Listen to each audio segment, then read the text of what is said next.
Hola, querida comunidad del Aprendamos de Salud. Varias semanas que no nos habíamos conectado de manera sincrónica en directo, así que hoy le damos la más cordial de las bienvenidas a cada uno de ustedes que están hoy día acompañándonos. Y como ven, hoy no estoy solo, estoy acompañado de tres amigas. Eh, Quiero presentar en primer lugar a la señora Verónica Lizana, quien es la presidenta de la Junta Vecinal San Valentín del sector de los industriales. También nos acompaña la señora Marisol Pinto, que es otra de nuestras dirigentes sociales, que justamente es la presidenta de la Junta Vecinal Los Artesanos. Y también nos acompaña desde Colombia mi amiga, la médico toxicóloga, la señora Brigitte Sierra. Así que a las tres le doy la más cordial de la bienvenida y le doy las gracias por estar acá presente en este Aprendamos de Salud, en esta edición especial que hemos querido dedicar específicamente para todos nuestros vecinos y vecinas del sector de los polimetales, ¿cierto? El sector de los industriales, porque es un tema de absoluta relevancia y pertinencia por los tiempos que estamos viviendo, y en ese contexto el Aprendamos de Salud, que es un espacio que se genera desde la Universidad de Tarapacá, de sus facultades de Ciencia de la Salud, de la Facultad de Medicina, en conjunto con Rotary Club Parinacota. Por supuesto es que se hace eco de esta necesidad que tienen un conjunto, un millar de ariqueñas y ariqueños, de poder avanzar en dilucidar algunas dudas, consultas en torno al tema de cuáles son los peligros y en el fondo cómo podemos mejorar la calidad de vida de cada una de estas personas. Así que en primer lugar quiero darle la palabra a nuestra invitada internacional, a la doctora Brigitte Sierra, para que nos pueda dar su saludo de bienvenida. Brigitte. Bueno, muy buenas noches para todos. Muchas gracias, Carlos, por la invitación. Es un placer estar aquí con ustedes y bueno, poder de pronto aportar alguna de las cosas que puedo saber o de las que conozco. Entonces, pues, un placer estar con ustedes y pues feliz. Gracias, muy amable amiga querida. Berito, amiga, por favor, tu saludo de bienvenida. Hola, Carlos. Muchas gracias por la invitación. Gracias a la doctora por estar acá y podernos acompañar. Y un saludo para todas y todos los que están presentes en esta transmisión. Gracias, Berito. Y la Marisol, Mari, regálanos un saludo de bienvenida, por favor. Estás muteada, amiga mía. Ay, Ahí comienzo de sí. nuevo. Sí, muy buenas noches, gracias por la invitación. Espero sacar un provecho de esta oportunidad porque es lo que venimos solicitando hace mucho tiempo, la información de un profesional toxicólogo que nos dé la información atingente a nuestros problemas de salud, que es lo más relevante porque es la única forma de justificar los problemas que tenemos y de fundamentar todas las patologías asociadas a esta problemática. Así que yo muy feliz de estar aquí y de poder escuchar a la doctora, que es lo más importante en este momento. Muy bien, muchas gracias. Bueno, sin más preámbulos, vamos a aprovechar el tiempo. Brigitte, creo que tú tienes preparado primero una presentación, ¿cierto? Y a partir de Sí, es esa correcto. presentación, después vamos a ir generando las consultas, las preguntas, y ahí yo le pediría también a la Vero y a Marisol que ellas pudieran con sus vecinas y vecinos tener las preguntas para el espacio donde Brigitte vaya a generar justamente ese tiempo para que le podamos preguntar, y yo también voy mirando por el Facebook Live si hay consultas. Así que adelante, mi querida Brigitte. Bueno, pues nuevamente muy buenas noches. Yo me presento, mi nombre es Brigitte Sierra, soy médico, soy magíster en toxicología y magíster en evaluación de riesgo en toxicología. Llevo trabajando, no sé, aproximadamente unos 20 años como médico y unos 10 o más años tal vez como toxicóloga. He trabajado en la parte ambiental, he trabajado en el Ministerio de Ambiente de Colombia, he trabajado en la Secretaría perdón, en el Instituto Nacional de Salud aquí en Colombia y en el Ministerio de Salud. Entonces, digamos que en esto he tenido la oportunidad de conocer algunos temas de salud ambiental y de toxicología ambiental que atañen a diferentes comunidades. Entonces, digamos que a partir de esa experiencia es que les voy a compartir un poco de ella y de lo que he aprendido y de lo que se puede hacer y de lo que se puede obtener cuando uno tiene estas problemáticas que son además complejas, ¿sí? Porque son problemáticas muy difíciles de solucionar, de manejar, porque obedecen a procesos que se han dado durante muchísimos años, ¿no? Y que cuando una comunidad o cuando una ciudad, un municipio, lo que sea, se da cuenta, ya hay efectos crónicos y efectos acumulados bastante importantes. Entonces, no son temas fáciles de solucionar, pero pues aquí yo lo que les voy a hacer inicialmente es un panorama general de los metales que yo me imagino que también ya lo tienen, ya lo conocen, pero simplemente como para que hablemos como ese mismo idioma. Y al final de eso ya pues todas las preguntas que ustedes tengan, pues con el mayor de los gustos intentaré resolverlas. Entonces, titulamos a esta charla Metales pesados, ¿cuáles son los riesgos para la salud? Y bueno, aquí esta fotografía que me envió Carlos, porque yo quería saber cómo era, ¿no? ¿Cómo es el clima? ¿Dónde está? ¿Qué hacen? ¿Cómo viven?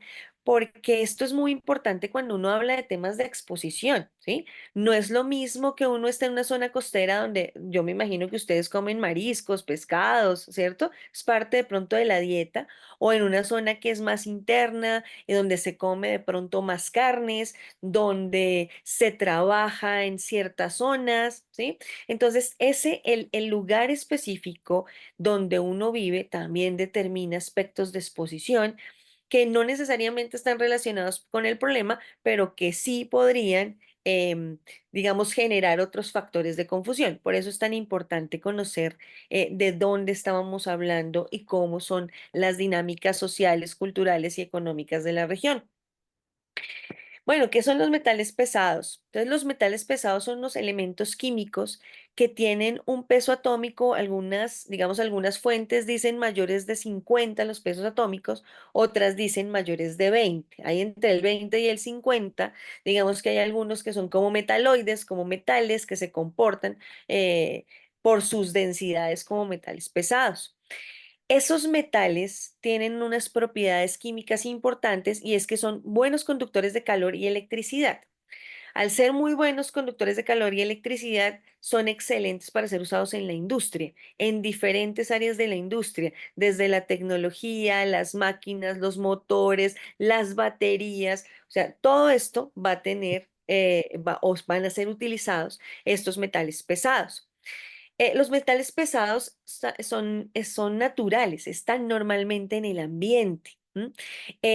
Y como les decía, esa fuente, digamos que el ambiente también puede tener niveles más altos de metales pesados normalmente, naturalmente. Entonces con eso también hay que jugar, porque hay que conocer cómo es el suelo no contaminado de la zona y cómo es el suelo contaminado de la zona, porque estaríamos sumando las riquezas que tiene el suelo de esos metales más la adición que se hace de esos metales. Entonces, por eso es tan importante entender que ellos ocurren naturalmente. O sea, ellos están en la naturaleza, están en la tierra, están en el aire, están eventualmente, sobre todo en los suelos y en las rocas. ¿M? Se utilizan en actividades industriales, como les mencioné, por esas dos propiedades tan importantes que tienen. Y obviamente de esas empresas, esos residuos que se generan, pues van a tener presencia de estos metales pesados dentro de sus residuos. Entonces, eso es lo que las empresas deben gestionar a nivel mundial. Esto digamos que no es una cosa que tenga que un país lo haga de una manera, otro país lo haga. Pueden haber diferencias, pero todos tienen que gestionar los metales pesados porque se consideran desechos peligrosos. Entonces, hay normativas internacionales, convenios internacionales frente a los desechos peligrosos, entonces no es algo que uno pueda manejar como quiera, sino que eso ya tiene un conocimiento y tiene unos estándares de manejo. Bueno, aquí algunos metales pesados, entre los que vamos a mencionar algunos de los que ustedes ya conocen o de los que están familiarizados y otros que de pronto pues no son motivo de preocupación. Entonces tenemos metales como el cromo, el molibdeno, el manganeso, el hierro, el cobalto, el níquel, el cobre, el boro, el selenio. Y estos que acabo de mencionar no solamente son metales, sino que adicionalmente cumplen una función biológica. Entonces están dentro de nuestro organismo y son importantes. El cromo, por ejemplo, el hierro está en la sangre y está en la hemoglobina. Entonces, sin el hierro nosotros no podríamos transportar oxígeno. El cobalto está en algunas enzimas que hacen procesos de regulación, procesos metabólicos, igual que el cobre, que el níquel. El zinc es supremamente importante porque el zinc ayuda a que todo el material genético se desarrolle, a que las células crezcan, a que las células se puedan dividir, se puedan multiplicar. Entonces, este primer grupo son elementos o son metales que son necesarios para la vida, que son necesarios para el ser humano. ¿M? Después viene el bario, el cadmio, el mercurio, el bromio, el antimonio, el bismuto, el vanadio, el arsénico, la plata, bueno, y muchos otros que ya no están dentro del organismo, que no son necesarios para el organismo y por lo tanto pueden ser tóxicos. ¿M? Los primeros están en trazas muy pequeñitas, o sea, las cantidades que necesitamos no son tan altas, entonces las encontramos en concentraciones pequeñas. Los otros no los encontramos porque no los necesitamos. Entonces, cuando ingresan al cuerpo, ellos empiezan a acomodarse en zonas, en tejidos que sean similares a ellos. Entonces, por ejemplo, el plomo le encanta o es muy parecido, es muy afín al calcio. Entonces, todos los tejidos que tengan calcio, allá se va a ir el plomo. ¿M? Entonces, por ejemplo, los huesos, él le encanta quedarse en los huesos y va a ir allá y se va a depositar allá y se va a mantener allá. Y si, por ejemplo, yo me enfermo y tengo ese plomo en los huesos, o me da una depresión, o me dan gripas, o, bueno, alguna otra enfermedad que comprometa mi sistema inmune, o que de hecho haga que yo baje de peso, por ejemplo, entonces ese material se empieza a salir de los huesos. Y ahí es donde yo vuelvo a tener niveles de plomo, por ejemplo, elevados en sangre. Pero en principio puedo tener plomo, bastante plomo, haber recibido unas concentraciones importantes de plomo, pero ellas están guardadas, no están circulando, ¿sí? No están ahí esperando a que yo las mida. ¿M? Entonces ellos se van a ir a esos tejidos que son afines. El mercurio, que sé que no es el caso de ustedes, no es un metal que sea una problemática, el mercurio es el único metal que es líquido. No sé si ustedes allá todavía tengan termómetros de mercurio, porque igual nosotros por tratado de Minamata, igual que ustedes, pues ya el mercurio, los termómetros de mercurio y todos este tipo de elementos no se deben utilizar porque se está gestionando el mercurio por la contaminación que hubo en Japón, en Minamata, la consecuente enfermedad de Minamata. ¿Y qué es lo que hace el mercurio y qué es lo que es esa enfermedad de Minamata? Pues es el depósito y la alteración del sistema nervioso por efecto del mercurio. Entonces, aquí la gente empieza con temblores, con movimientos anormales, hay malformaciones en los niños y de hecho esto no es solamente para el humano. En el caso del mercurio, los animales, especialmente los gatos, empezaron a mostrar manifestaciones nerviosas, de comportamiento también. Aquí yo siempre les cuento que en Colombia, aquí en Bogotá, hace muchísimos años, la gente vendía amuletos, cosas para llamar la suerte, para traer la buena fortuna, bueno, cosas de esas. Entonces, en los amuletos que hacían eran en un frasquito, ponían el mercurio y eso lo hacían en su casa y lo hacían con sus manos. Entonces, una familia que se dedicaba a eso, eran la mamá, su esposo y los dos hijos, dos niños. La señora empezó a tener alteraciones de comportamiento y empezó sí, a tener alteraciones de comportamiento y la diagnosticaron como una paciente psiquiátrica. Luego le pasó exactamente lo mismo a su esposo. Luego le pasó exactamente a sus hijos y todos terminaron ingresados en centros psiquiátricos por una enfermedad mental. Llamaron a toxicólogo, toxicólogo revisó, se dio cuenta que ellos trabajaban haciendo amuletos, por eso también en el principio, en la introducción, les dije que es muy importante saber qué hace la gente, en qué trabaja, porque eso también me está diciendo cómo se expone y qué riesgos tiene. Entonces fueron y miraron y en todo el piso de la casa y en su casa había una contaminación importante por mercurio, además de que ellos la manejaban con las manos. Entonces lo que ellos tenían no era una enfermedad mental, sino una intoxicación por mercurio. ¿Sí? Esto es como para mencionarles un caso de cosas que pueden suceder y porque esto no es tan fácil de diagnosticar. Hay que hacer un esfuerzo extra. También tenemos el plomo, tenemos el antimonio, el bismuto, el vanadio, la plata y el arsénico, que no lo coloqué acá, pero vamos a hablar también del arsénico. Muy bien, entonces, como les decía, aquí hay unas fuentes de contaminación de metales pesados. Entonces, yo puedo tener el aire contaminado. ¿Qué puede haber en el aire? En el aire de los que, digamos, nos interesan, puede estar el plomo principalmente, primordialmente. Em, Pueden estar en los alimentos, que es una fuente muy importante porque esos alimentos, al estar en la tierra y la tierra estar contaminada, pues ellos también van a absorber esos minerales, van a absorber zinc, selenio, cromo, cadmio, lo que haya allí. Entonces habrán algunos, algunas sustancias que son más afines a cierto tipo de alimentos que otras. También los animales. Entonces, los animales se alimentan de ese pastizal que está en ese suelo que está contaminado, e igual que nosotros van a incorporar estos metales. Por eso también es muy importante.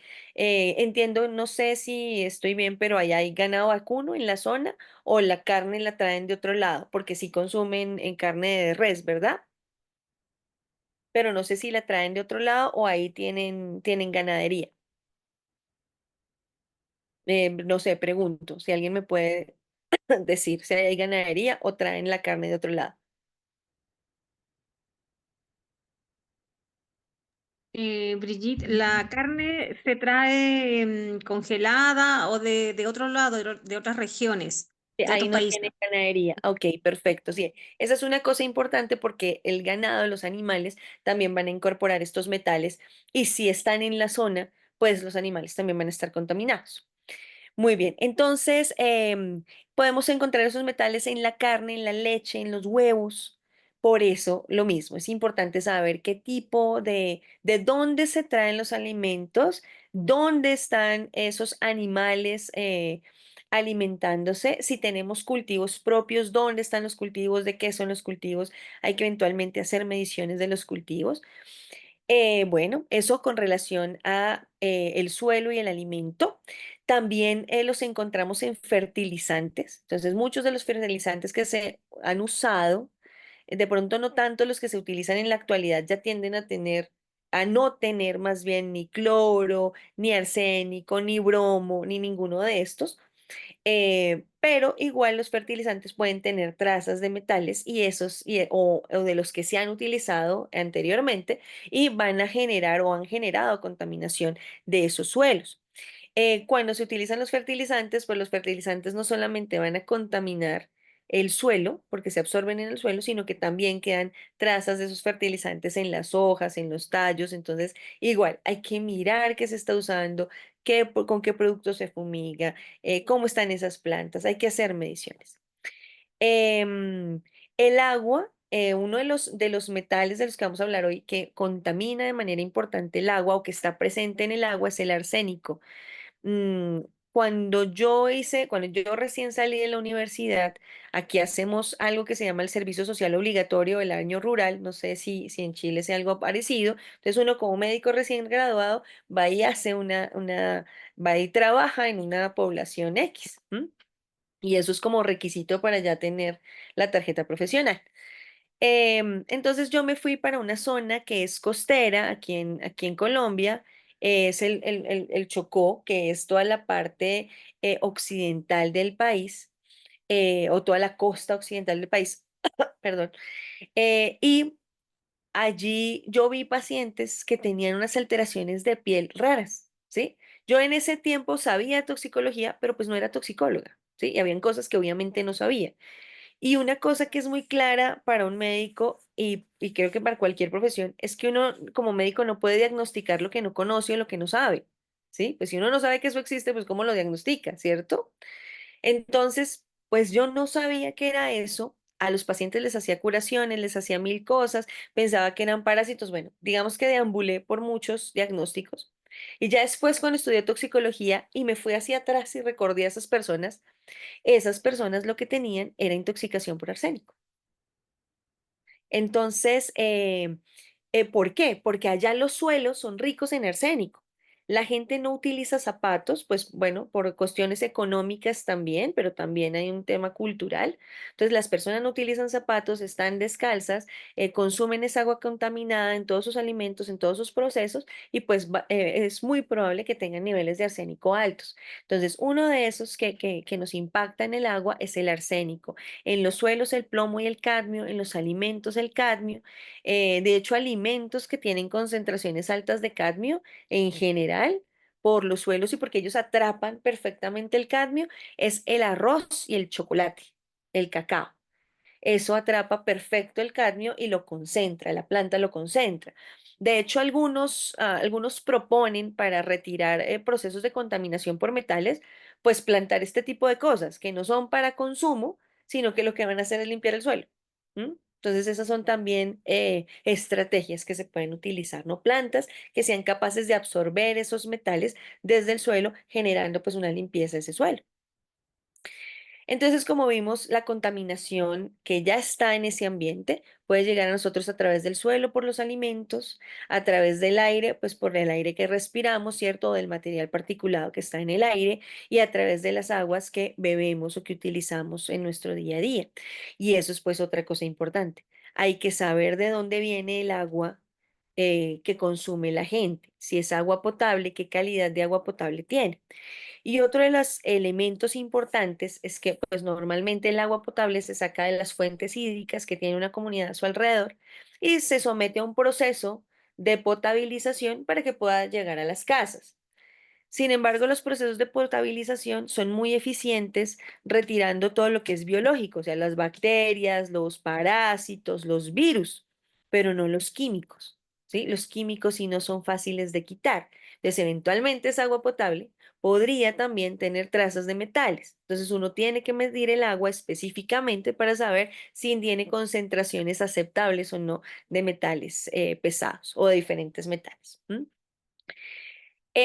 Como les decía, hay algunos estudios que reportan la presencia de diferentes metales a los alimentos. Entonces aquí vemos que en estos estudios nos dicen que hay mercurio, arsénico, plomo, cadmio, zinc, níquel y cromo en hortalizas como la lechuga, en el repollo, en la calabaza, en el brócoli y en la papa. ¿Sí? O sea, serían los que más están absorbiendo, depositando este tipo de metales. Entonces, por eso también es importante saber qué consumimos y de dónde viene lo que consumimos. Y si eventualmente tenemos huertas propias, huertas caseras o huertas o zonas de cultivo de la región, ¿qué está pasando con esos suelos? ¿Sí? Y esos suelos, ¿cómo pueden estar incorporando esos elementos, esos alimentos, cómo pueden estar incorporando los metales pesados desde el suelo? Entonces, lo mismo, ¿no? Aquí hay que ampliarnos un poco más.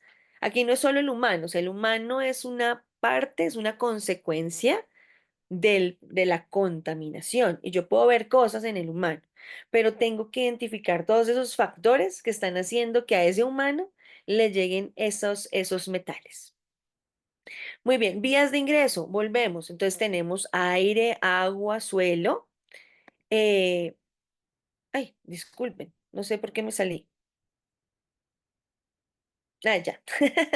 Bien. Entonces, ahí me están escuchando bien, ¿sí? No hice nada que no tuviera que hacer. Todo bien, dale, todo Perfecto. perfecto. Vale. Entonces, aire, agua, suelo, vegetación. Entonces el aire va a ingresar por nuestros pulmones, va a ingresar a los alveolos, que es como esa parte más pequeña del pulmón, y ahí va a absorber esos metales. Esos metales no vienen solitos. Un metal pesado, por ser pesado, lo que hace es caer, irse hacia el fondo de los ríos o bien profundo en la tierra, pegarse en la tierra. Pero hay algo que se llama el material particulado, que son como encapsulados sólidos y a esos se pegan cosas. Entonces se pegan virus, se pegan bacterias y se pegan metales, ¿sí? Y se pega hollín y se pega todo lo que puede. Entonces esas moléculas, ese material particulado, digamos que hay de dos tamaños que nos interesan en salud. El primer tamaño es el de 10 micras, que es el PM10 o MP10, cualquiera de los dos, si lo escuchan en inglés o en español, y el material particulado 2.5. El PM10 va a llegar como a esta altura, como a la tráquea, los bronquios, como lo más grande. Mientras que el PM2.5 se va a ir por los bronquios, va a llegar a los alvéolos y como es tan pequeñito, va a entrar a la sangre. Entonces ahí ya ingresa con todos esos contaminantes que trae ese PM2.5. En el agua, entonces en el agua tenemos diferentes fuentes, fuentes hídricas que son las fuentes naturales, ríos, cañadas, cascadas, lagos, lagunas, ¿cierto? El mar son fuentes hídricas, pero también tenemos unas fuentes donde uno se abastece del agua potable. Sí, hay zonas aquí en Colombia, no sé allá, donde no tenemos agua potable. Sí, hay zonas donde la gente utiliza, son las fuentes hídricas, algunas de esas fuentes contaminadas con diferentes productos, con diferentes cosas, con vertimientos químicos, producto también de otras problemáticas complejas. Pero entonces tenemos que saber de dónde la gente está consumiendo el agua. ¿M? En el suelo, igual, es un suelo de residencial, es un suelo de agricultura, es un suelo que se utiliza para qué cosas. Y eso que está en el agua y que está en el suelo va a entrar por la piel, va a entrar por el sistema digestivo y también eventualmente puede ingresar por el sistema respiratorio. ¿Por qué? Por lo menos el suelo. El agua, pues no tanto por el sistema respiratorio, pero el suelo sí, porque el suelo, cuando se desprenden esas partículas, forma ese material particulado que finalmente se va a transportar por el aire. En el caso de la vegetación, aquí volvemos con los cultivos, volvemos con, digamos, otros elementos que están en ese ambiente, los animales de consumo humano, el ganado, los peces, las gallinas, ¿cierto? Los productos de estas, los lácteos, la leche, los huevos, la carne. Bien, y eso va a ingresar principalmente por el sistema digestivo, por vía gástrica. Muy bien, aquí algunas mediciones que han hecho en algunos estudios, el Códex Alimentario, este que está acá, esa referencia, establece los niveles para casi cualquier cosa en alimentos y para casi cualquier alimento. Entonces, si uno quiere saber, eso es una normativa internacional, si uno quiere saber cuáles son los niveles permisivos, uno se va al Códex, revisa el Códex y busca el alimento y busca el contaminante que es de interés y cómo está en ese alimento. Entonces, este es como un ejemplo. Aquí tenemos tres de los metales de interés para esta charla, que son el arsénico, el cadmio y el plomo. Entonces, ¿cuánto sería en el agua de lo que debe haber? Ah, de arsénico debe haber 0.05, de cadmio 0.01, ¿cierto? El agua de uso agrícola, porque esa es otra cosa. Puede ser que el suelo no esté contaminado directamente, pero si el agua está contaminada y yo riego los cultivos con esa agua contaminada, pues ya estoy contaminando los cultivos, las hojas, el suelo. Entonces también voy y miro cuántos son los niveles que me dice el Codex Alimentario para esos diferentes contaminantes. Y hay muchas cosas en el Codex, o sea, están todos los alimentos, hay incluso creo que algún apartado sobre exportación, porque también las exportaciones para exportar diferentes elementos o diferentes alimentos más bien, le piden a los países niveles de cadmio. Aquí en Colombia tuvimos un tema con el chocolate. Colombia produce cacao. Y en su momento, cuando se iba a exportar, se le encontraron concentraciones más altas de las permitidas por el Códex para exportación y no permitieron la exportación de ese cacao, de ese chocolate. Entonces, esto, digamos que no es nuevo, esto es viejo, esto tiene muchos años en que se realiza. Y aquí también otros ejemplos, la carne, las raíces, la legumbre, los cereales. Entonces, ¿cuánto es que tienen que tener? ¿Listo? Muy bien. Entonces, el primero de esos metales que ya hemos estado mencionando es el arsénico. El arsénico tiene número atómico 33. Su símbolo es AS, y eso significa pues que es arsénico. ¿Listo? Esto será el metal como se ve físicamente. Em, este elemento, como les digo, es normal en la Tierra. ¿M?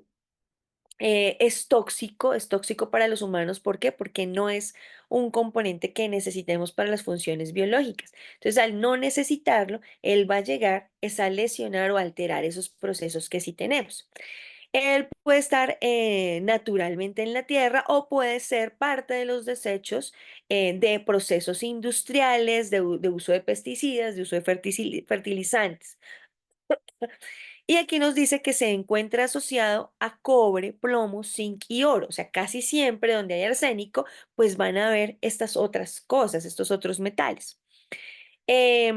Bien, aquí me gustó esto porque dice que la producción mundial es de 82.000 toneladas o fue de 82.000 toneladas en el 2012 y se espera o se esperaba en su momento que en el 2020 la producción fuera de 162 toneladas, 62.000 toneladas.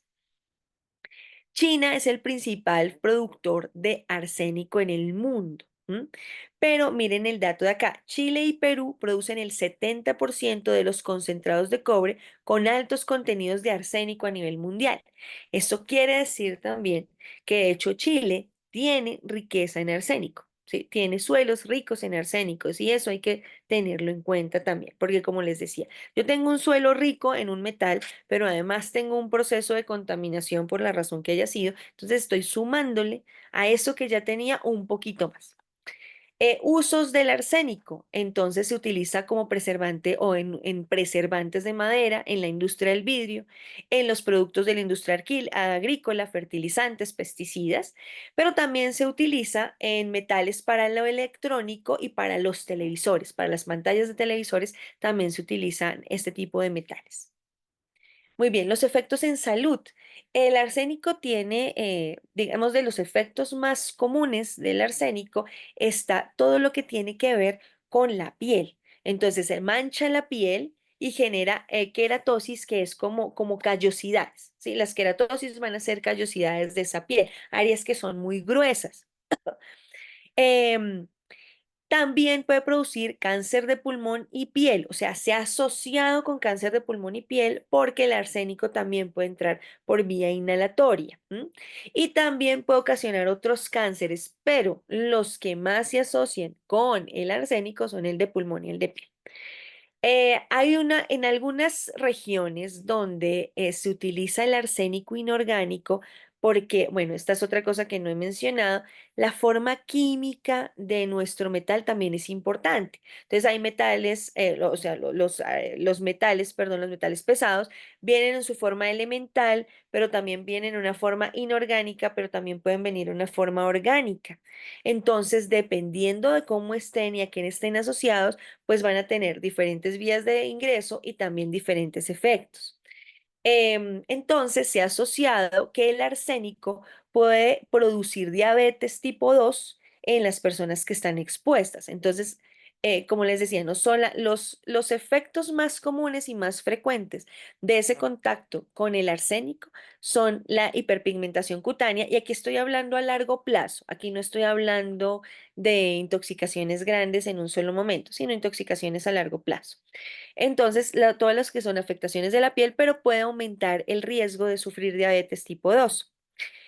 Como les decía, el arsénico también se ha asociado con cáncer de piel, pulmón, vejiga, que son como los cánceres donde hay mayor probabilidad de que estén asociados al arsénico. Pero también se han asociado menos fuertemente, o sea, como que todavía hay duda de si sí los puede producir o no, a cáncer de hígado y de riñón. ¿M? Entonces, aquí hay que tener en cuenta algo: el cáncer es multifactorial, o sea, hay muchas cosas que pueden producir cáncer, desde factores genéticos hasta exposiciones, cosas del trabajo. Entonces es muy difícil decir, mire, es por este metal o por esta situación específica en toxicología, por lo menos, que se produjo este cáncer, ¿sí? Hay como dos o tres cánceres que sí tienen una relación muy directa entre una exposición, ¿m? Pero la gran mayoría no lo tiene. Entonces uno tiene que llenarse de razones para mirar si esta persona pudo tener dentro de sus factores predisponentes o dentro de los factores que generaron ese cáncer, ese metal, por ejemplo, porque no se puede decir categóricamente que fue de esa manera. El plomo también es un metal pesado, tiene una temperatura baja de fusión, es de color gris azulado, está normalmente en la corteza terrestre y se utiliza o se asocia, perdón, a otros elementos. ¿Para qué se utiliza el plomo? El plomo se utilizaba, ahora ya no, para hacer las tuberías, las cañerías.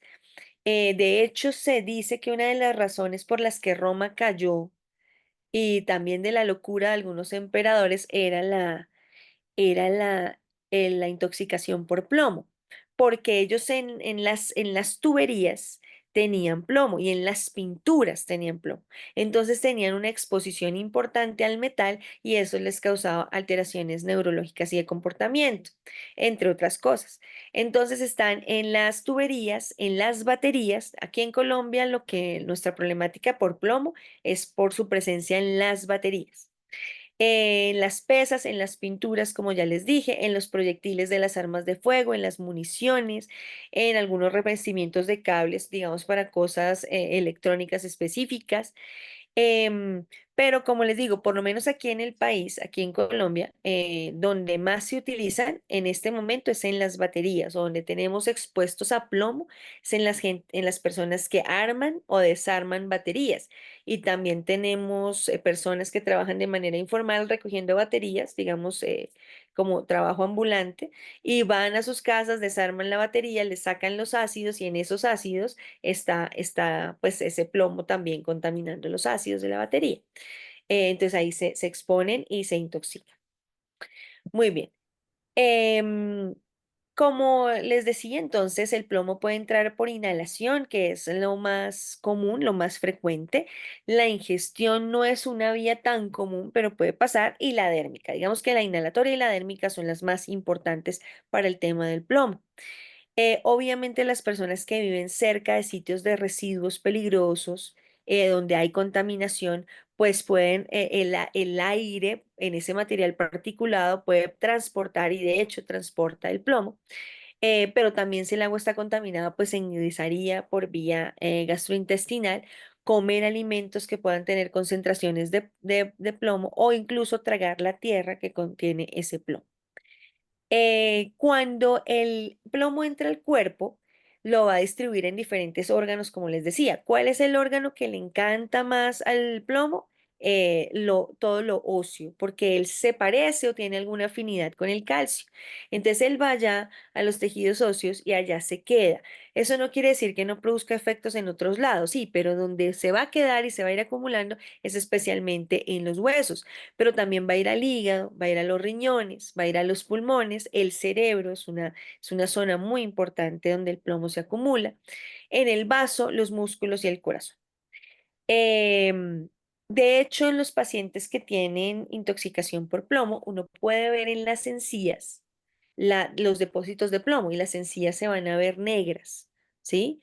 Lo mismo los dientes, adquieren como un tono metálico grisáceo por la presencia del plomo en estas zonas y bueno, es como la presencia de bacterias y el plomo hacen que el plomo adquiera esa coloración en la boca.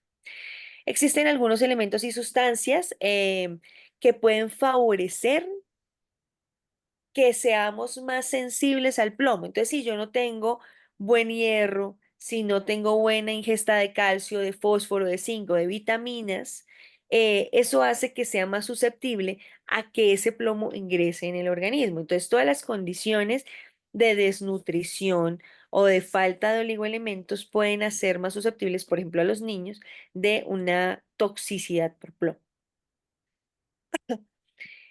Como les decía, de los efectos en la salud del plomo, uno de los más importantes, a pesar de que se acumula en el hueso, él también va al sistema nervioso y hace como el daño, pero no se queda ahí. Entonces, en el sistema nervioso genera daños en el desarrollo. Por eso es que en los niños, de hecho, los niveles en los niños son mucho más bajitos que los niveles que se toleran en los adultos, porque pues el niño está desarrollando su sistema. Entonces, hay alteración del desarrollo neurológico. Se ha visto que hay disminución del coeficiente intelectual de las personas, cambios comportamentales, disminución de la capacidad de concentración y la memoria.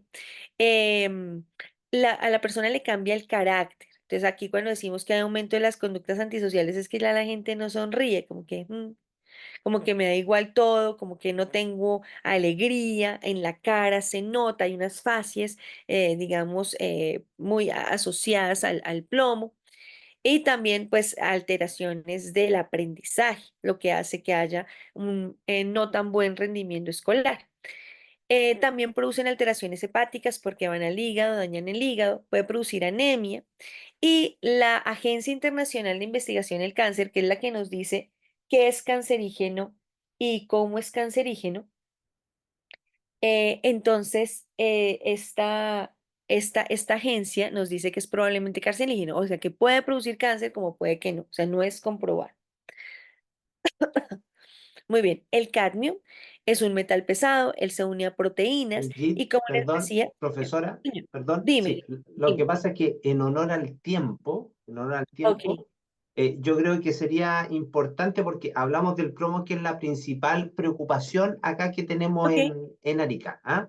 perfecto. Y en ese contexto, yo creo que pudiéramos aprovechar, y yo voy a abusar de ti, que podamos tener unos 30 minutos de pregunta y respuesta, ¿te parece? Una Sí, vez que igual tú termines la ya iba a exposición, terminar, ya iba a terminar con el cadmio, pero entonces no, sí, hagámosle las sin preguntas que cambio. creo que es muy importante. Vale, muchas gracias. Perfecto. Entonces, Verónica, Marisol, aprovechemos después de la brillante exposición que nos hizo Brigitte en torno a una panorámica total, ¿cierto?, de los contaminantes, poder ir resolviendo cuestiones que ustedes, la y los vecinos, puedan tener. Por ejemplo, yo acá en Facebook tengo un par de preguntas, pero me gustaría aprovechar que ustedes son las personas que han ido en el fondo viviendo y experimentando esto y tienen muy claro cuáles son sus dudas, cuáles son sus inquietudes, para que se las puedan plantear a Brigitte, por favor. Mira, yo escuchando atentamente lo que estaba diciendo Brigitte, la exposición nuestra es porque ingresaron a Arica 20.000 toneladas de desechos tóxicos que tenían todos estos metales pesados y este acopio estuvo desde el año 84 al año 97 y nuestras viviendas se construyeron alrededor de estos acopios. Entonces, ella ha dicho muy bien, ¿no es cierto? Y ha explicado sumamente claro de que los elementos también y estos metales están presentes. Entonces, la realidad nuestra es que además que pueden estar presentes en el aire, en el agua, en la comida que uno consume, nuestra exposición fue directa con estos acopios de desechos tóxicos provenientes de Suecia, ¿no es cierto?, en el año 84. Entonces yo creo que por eso, bueno, es la consecuencia de tanta enfermedad y de tanta patología que presentamos y de tanta muerte. Entonces conversábamos con ella también en ese aspecto, ¿ya? De cuál es su visión como psicóloga frente a esta exposición directa, porque somos una población más de 10.000 personas que tuvimos una exposición directa desde el año 84 hasta el año 97 que los acopios los retiraron, pero los dejaron como en el patio trasero de nuestra población. Entonces, claro, lo tomaron y lo dejaron como a 300 metros de las casas y posterior a eso los cubrieron y supuestamente los sellaron, pero no nos consta que fue, digamos, algo determinante. Y además, que ese era un lugar provisorio de tránsito y todavía están ahí. Y por lo tanto, esa es una de las grandes dudas, por decirlo de alguna manera, que tenemos, ¿ya? Y eso nos gustaría a nosotros saber, en la exposición directa de los acopios, cuál es el daño Sí. que nos puede producir. No, igual, como les decía, eso hace que la concentración que hay ahí sea mayor. Entonces, si pasa el viento, lo arrastra, ¿cierto? Si se rompe una caneca de esas, pues va para el suelo. Si se rompe para el suelo, se va filtrando y llega a agua subterránea. Entonces termina uno, eso no se va a confinar en el sitio donde estuvo, ¿sí? Eso siempre se va a expandir. O sea, uno puede creer que la contaminación es aquí en este punto donde estuvieron las canecas, pero realmente la contaminación puede ir mucho más allá. Entonces uno tiene que hacer mediciones de suelo, mediciones de aire, mediciones de agua, tiene que hacer las mediciones continuas en el tiempo, porque además acá hay una cosa, y es que o el seguimiento se empezó a hacer cuando ya habían efectos en salud, ¿sí? O sea, no tenemos datos de cómo Antes. estaba la gente antes de la Claro. contaminación. Y eso es lo que uno tiene que comparar. ¿Cómo estaba la gente antes de la contaminación y no durante? Porque pues durante vamos a tener el patrón epidemiológico que nos da la contaminación. No sé si estoy siendo clara. O sea, si ya la gente tiene cáncer, si ya la gente tiene EPOC, si ya la gente tiene bronquitis, pues es lo que estamos viendo posterior a la exposición. No sabemos cómo la gente estaba antes. ¿M? Entonces, para eso hay que volver a hacer aquí hay que hacer muchísimas mediciones porque ya el ambiente se contaminó. Entonces hay que hacer mediciones y hay que hacer mediciones sistemáticas en el tiempo porque el metal tampoco se va a quedar quieto ahí. O sea, el metal también se mueve. Y la otra cosa es que cuando el metal entra en el organismo, el plomo puede durar fácilmente 30 años y no habrá mayor, puede que no haya mayor efecto tóxico, pero sí puede estar asociado con algún cáncer, ¿sí? Entonces, mantiene, permanece y como les decía, a veces uno hace las muestras y no sale nada en las muestras, porque es que el metal no está circulando en la sangre, ¿sí? Ni se está eliminando continuamente. Entonces, si yo hago una prueba de sangre o si hago una prueba de orina, pues no lo voy a capturar, ¿sí? No lo voy a tener. Y eso tampoco quiere decir que la persona no lo tenga.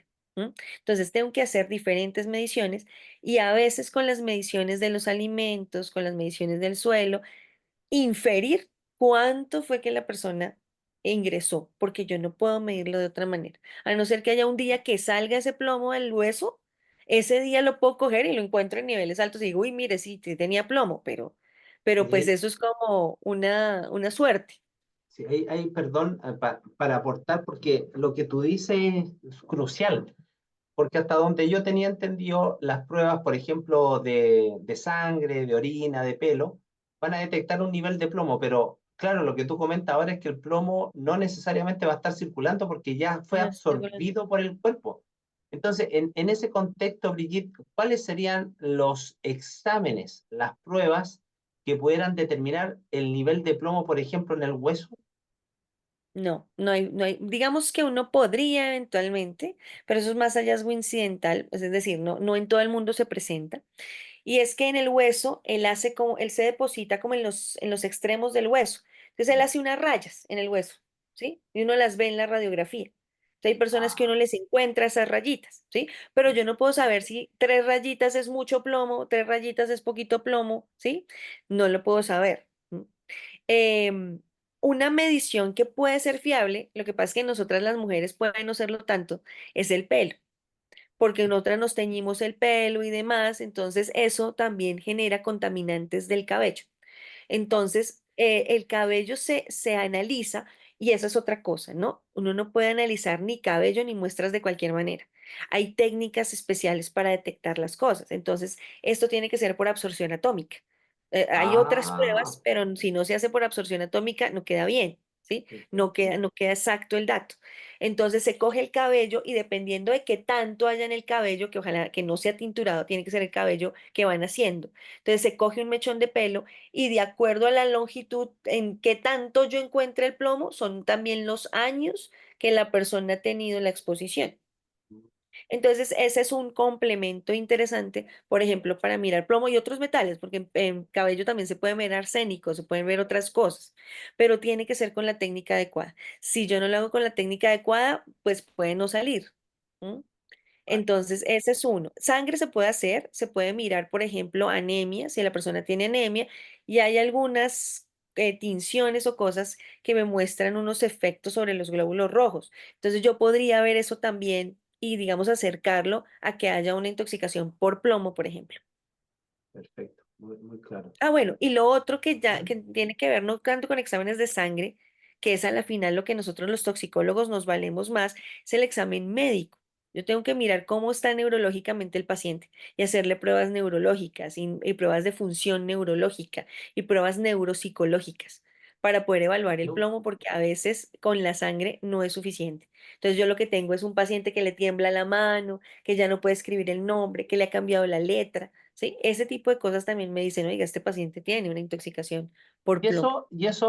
perdón que me meta, pero ¿y eso cualquier médico lo puede hacer o tiene que ser un médico con formación en toxicología? Digamos que uno puede entrenar a un médico cualquiera, si uno le puede decir, mira, busca esto, busca esto, busca esto.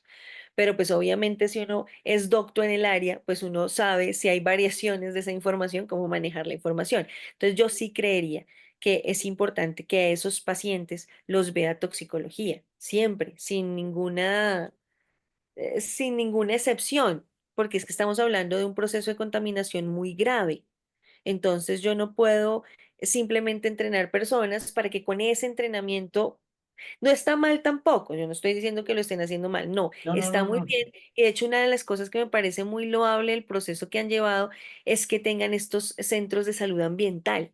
Eso me Yo- parece fantástico. Sí, me parece una muy buena alternativa, pero digamos que esa alternativa sí se complementaría muy bien si tienen el especialista, si tienen toxicólogos que vayan y revisen la gente y hagan un ejercicio juicioso y analicen los resultados también de las muestras y hagan un examen neurológico completo o un apoyo con neurología, por ejemplo. Hay que mirar también función renal, o sea, hay que mirar muchas cosas.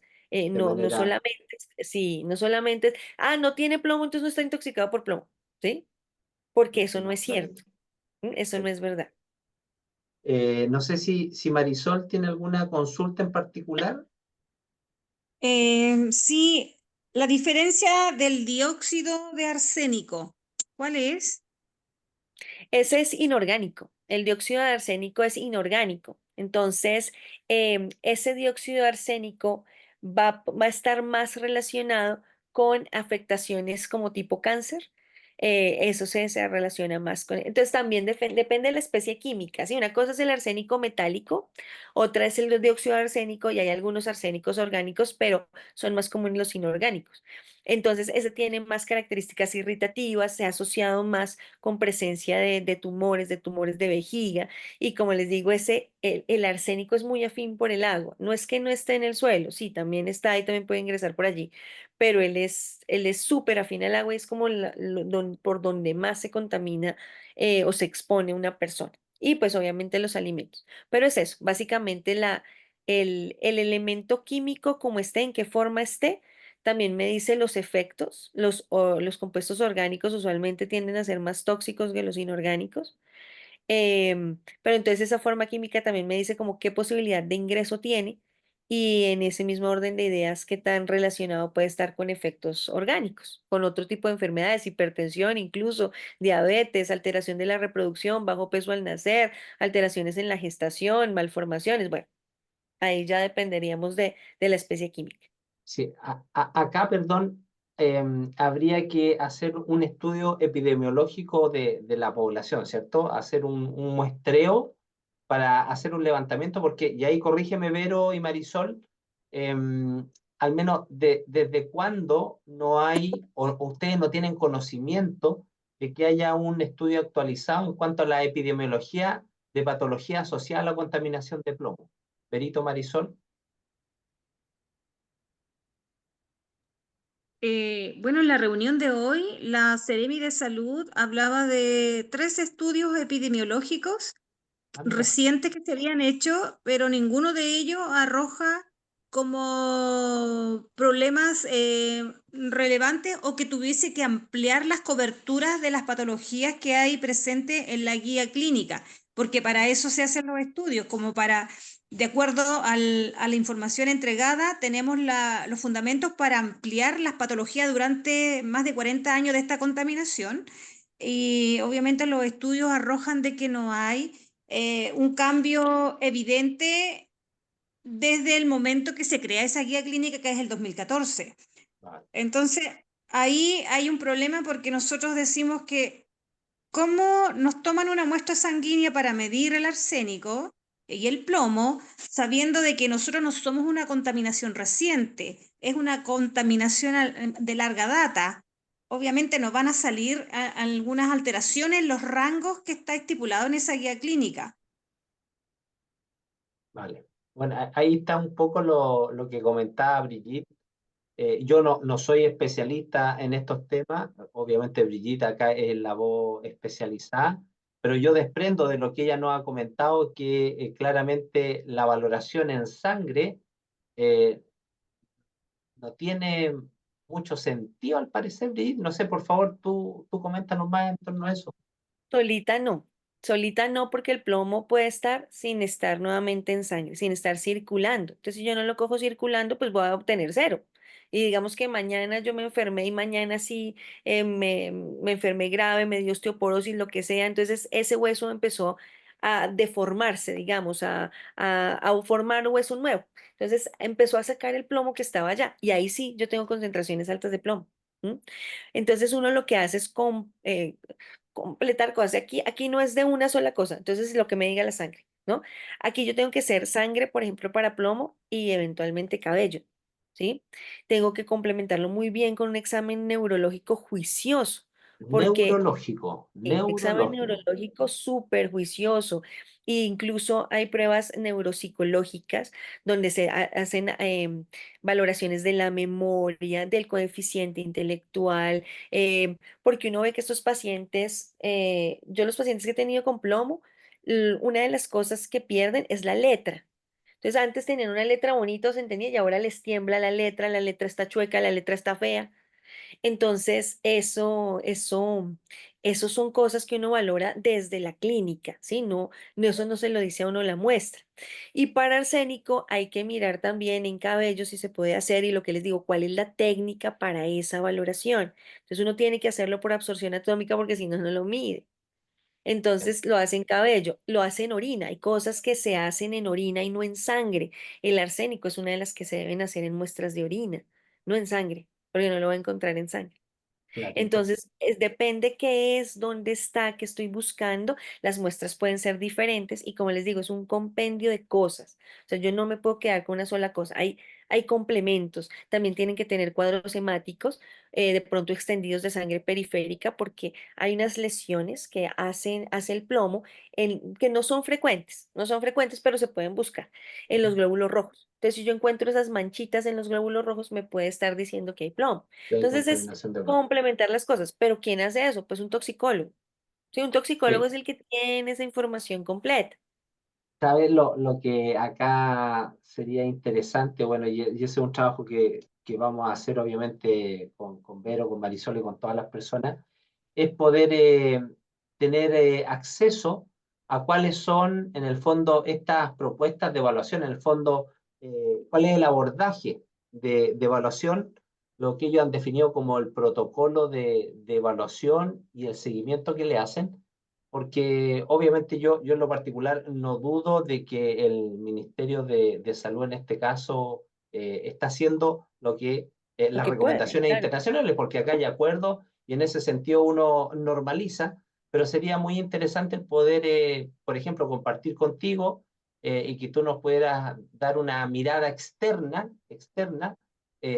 técnica, ¿sí? La guía clínica utilizada para la valoración de la contaminación por plomo y por arsénico, es una guía técnica que se ajusta, por ejemplo, a recomendaciones internacionales, ¿me entiendes tú? Porque todo esto está normado. Yo creo que por Sí, no ahí, está inventado. exacto, por ahí pudiéramos avanzar. Vero Marisol, yo creo que ese es el paso siguiente desde el punto de vista del acompañamiento de la valoración médica. Cuestión distinta es el aspecto investigativo, que hay que ver cuáles son estos últimos estudios, porque el otro día cuando conversábamos con Marisol, los últimos estudios eran de varios años atrás, entonces ahora que aparezcan que hay 3 estudios, me parece extraordinario, pero hay que analizarlo en su mérito científico, cómo están hechos. Entonces, Y siento también, pues, yo, porque si el estudio funciona, también la epidemiología debe estar distinta. Sí, debe haber disminución de los casos, debe haber cosas que cambien, ¿no? claro, Y pues al parecer, pues no hay cambios, está todo no, igual. Entonces, no si la está todo igual, percepción. algo está pasando. perdón, pero ni siquiera es todo igual. La percepción de la gente es que hay más Ok. enfermedad. ¿Me entiendes tú? Hay más enfermedad. Entonces, bueno, es un tema que tenemos que seguir avanzando. Oye, voy a ver en Facebook, había un par de preguntas. No sé si la Berito y Marisol tienen otra consulta mientras tanto.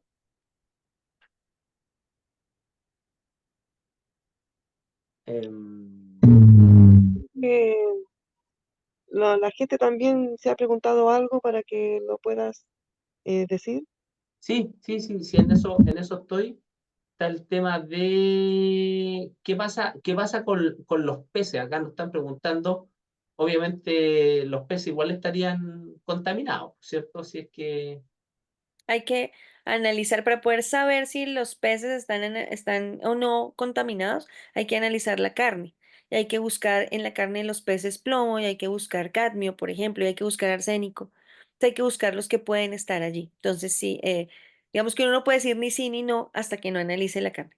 bueno, mira, el otro día cuando estábamos con este tema discutiéndolo, tenemos un grupo nosotros de WhatsApp donde habemos muchas personas y ahí participan también académicos de la universidad.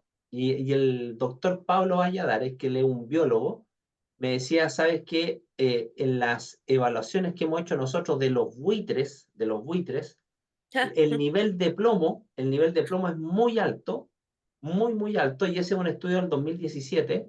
No, y Por eso lo es muy tanto, bien. si los buitres tienen un nivel de plomo muy alto, capaz la contaminación está súper extendida, y claro, lo que pasa acá con la gente del sector de los industriales, Cerro Chuño, es un sector que tiene una contaminación, pero por la diseminación, claramente habría que colocar monitores, ¿cierto? Evaluación en distintas zonas de la ciudad, porque ya si un buitre que va para todas partes tiene un alto nivel de plomo, se podría pensar, ¿cierto, Brigitte, que la contaminación está ya dispersa también por la ciudad?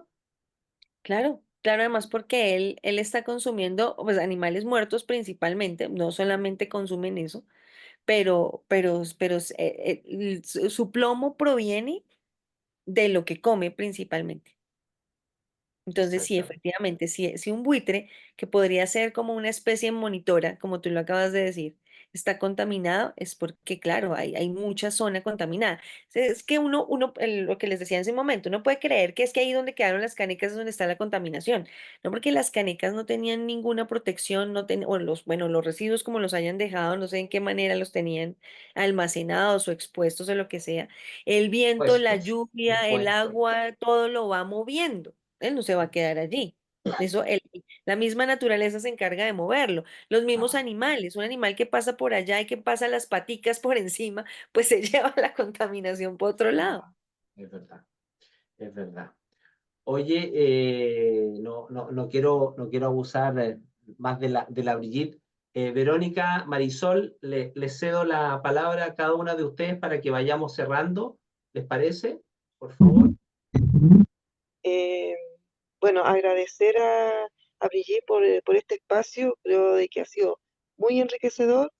Han nacido muchas dudas, muchas inquietudes y tenemos como una información distinta como para comenzar o seguir esta labor, este trabajo, para ir buscando soluciones en conjunto. Así que estaríamos muy agradecidas si nos puede seguir apoyando, porque creo de que se abre no una ventana, una puerta muy grande, que podemos seguir informándonos, educándonos para poder solucionar esta catástrofe que vivimos nosotros en esta exposición, ¿no es cierto?, de estos polimetales. Así que muchas gracias, Carlos, a ti también por el espacio y a las personas que están conectadas. Gracias. Gracias, Berito. Marisol, quería, por favor, tus palabras al cierre. Eh, sí, me quedo con muchas cosas nuevas y lo que más me llama la atención acá es el tema de la función neurológica, porque siempre nosotros con este tema nos enfocamos en los niños porque veíamos en ellos algunos trastornos del aprendizaje, algunas conductas que en los colegios no, como que no pueden soportar a estos niños y los van derivando a diferentes lados y los padres no saben qué hacer con estos niños porque no calzan dentro de un perfil normativo educacional. Entonces los padres tienden a desesperarse porque no saben dónde dejar a estos niños. Pero también ahora me doy cuenta que los adultos estamos con muchos problemas de salud mental. Y ahora, con lo que dice la doctora, perfectamente esto está asociado al daño provocado por el plomo que tenemos de hace más de 40 años y esto ya está provocando serios daños neurológicos. Y lo más importante que, o lo más relevante, de que estos pacientes son derivados a lo que es psiquiatría, a lo que es salud mental de otras áreas, porque el Centro de Salud Ambiental tiene psicólogos clínicos que ven, evalúan y derivan, porque tampoco tienen como muchas herramientas para abordar a estos pacientes, porque los ven desde la perspectiva de un tema de salud mental, producto de un problema emocional o algo, y no por un problema de una contaminación. Ahí está la diferencia. Por eso hoy en la reunión nosotros hablábamos con el director del Centro de Salud Ambiental, que el profesional que va a atender a esta persona que estuvo expuesta a la contaminación debería tener conocimientos previos, cuáles serían los signos y los síntomas cuando el señor le dice, ¿sabe qué? Tengo un dolor en el hombro, pero también por las noches me hincho, porque así lo dicen, me hincho, mi abdomen se distiende, y ¿sabe qué? No me cuesta dormir, estoy con un tic en un ojo, no sé, varias cosas que a lo mejor este profesional debería Claro. decir, vamos a revisar acá. ¿Cuáles son los exámenes de plomo? ¿Desde cuándo viene este problema? Entonces, este es un tema súper importante que esta patología o este, este, mm, esta prestación debería estar inserta en el programa y en lo que es la guía clínica, porque la guía clínica no habla mucho de lo que es salud mental. De hecho, Claro. el toxicólogo está al final de un flujograma. Yo Claro. ingreso a la atención, soy atendida por un médico de medicina general, que no sé si tuvo alguna inducción con respecto a la contaminación, porque son rotativos, no están permanentes, entonces no logran crear vínculos con el problema. Y no tienen como algunos antecedentes solo la respuesta clínica, pero de lo que le enseñaron con respecto a las morbilidades. Respuesta clínica que dice, esto da después de esto, perfecto, pero no así con la contaminación. Nutricionistas que tampoco nos están dando las sugerencias de alimento con respecto a la contaminación. ¿Tengo que comer tomate o no tengo que comer tomate? Por un tema de un ácido que a lo mejor si tengo mucho arsénico va a provocar otra reacción en mi cuerpo. Son muchas cosas que hay que ver, pero yo quedo súper agradecida de este espacio y espero seguir teniéndolo porque es una de las informaciones más certeras y específicas al problema que tenemos. Así que, Carlos, yo agradezco mucho este segmento, esta oportunidad y gracias. No, a ti, gracias por la confianza, Marisol. Brigitte, tus palabras al cierre, amiga querida. No, pues muchas gracias por la invitación, muchas gracias por abrirme las puertas, digamos, por contarme esta problemática y espero que, bueno, de lo que se ha discutido sea útil para el bienestar, pues obviamente de toda la comunidad y que la cosa siga mejorando, ¿no? Em, Tanto para la atención en salud como para que no se sigan presentando más incidentes, porque también la idea sería mejorar la exposición, que no se siguieran exponiendo. Exacto. Entonces, pues muchas gracias por tu invitación y quedo súper disponible para lo que se necesite.